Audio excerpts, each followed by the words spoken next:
அமெரிக்காவில் பூமிக்கு கீழே தோண்டிக் கொண்டு போனார்கள். 500 அடி ஆழத்தில் மின்சார கேபிள்கள் கிடைத்தன. உடனே அவர்கள் அறிவித்தார்கள், எங்களது முன்னோர்கள் மின்சாரத்தை பல நூற்றாண்டுகளுக்கு முன்னரே பயன்படுத்தி உள்ளார்கள் என்று பெருமையோடு. இரஷ்யர்கள் உடனே அவர்களும் பூமிக்கு கீழே தோண்டிக் கொண்டு போனார்கள். 500 அடி ஆழத்தில் டெலிபோன் கேபிள்கள் கிடைத்தன.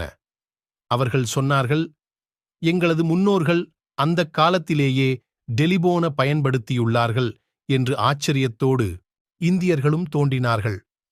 500 அடி தாண்டி ஆய்டாய்கன் அடி தோண்டியும் ஒன்றும் கிடைக்கவில்லை.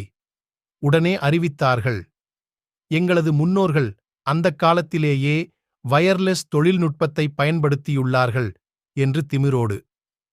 விடுவோமா நம்ம ஐய தமிழண்டா?